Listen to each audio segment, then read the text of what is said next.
spoiled here in South Africa that we have incredible reserves like this. And it's not just here in the northeast corner of South Africa. We also have, amazing game reserves in the south and the west and completely different environments. And we're lucky that we have leopards pretty much throughout all of those reserves. So we have crazy reserves in a place called KwaZulu-Natal, which is really thick and dense and beautiful. And then we have the reserves to the west called the Kalahari, and now the Kalahari has leopards, but they look very different. And it's interesting because you can draw kind of comparisons between the two, because they are both leopard. But in the Kalahari, because it's desert, it's very difficult.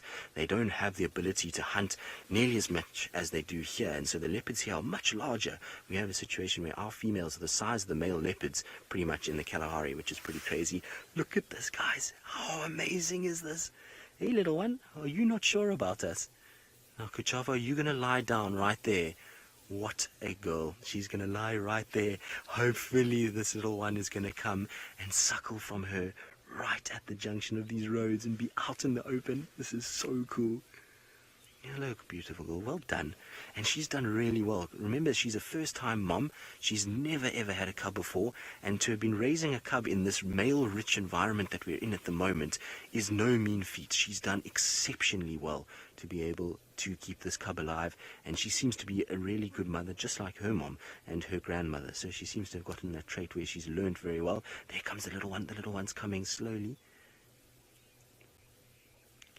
Cheryl, she is in great shape. Hello, little one. Oh, look at that, guys. How cool is that? Yes, you're growling at us.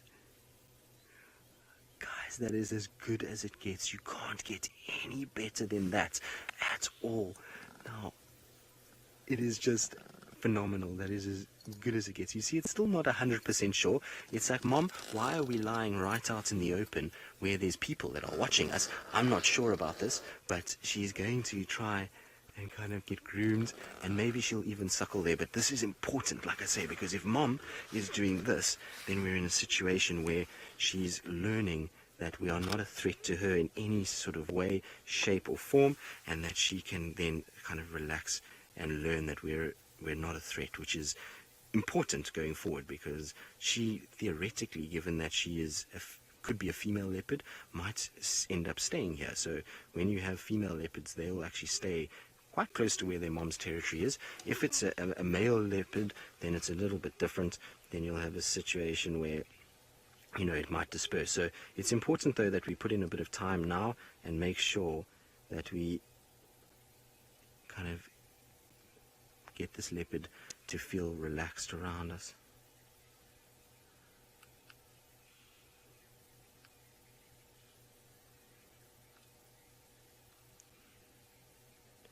How cool is this?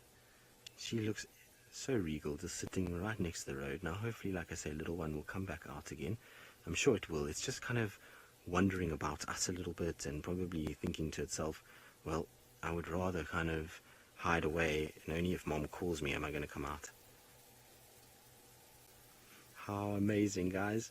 This is very special. We are being absolutely, thoroughly spoiled.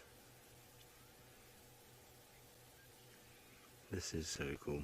Now, we are going to show many of our other viewers on various platforms what's going on. Now, let's see.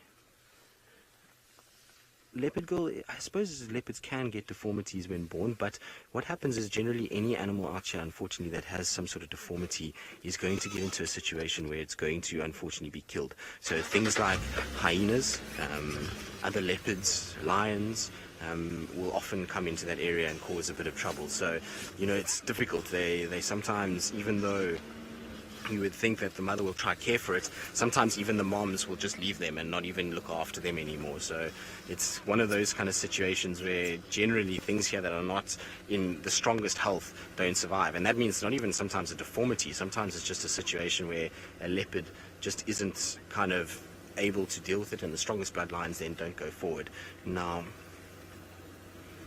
I'm going to reposition quickly, try and get myself into a better place for Kuchava. Seems like she's going to go off the road now. While we do that, let's send you back across to Brent, who seems like he's finally found some signal.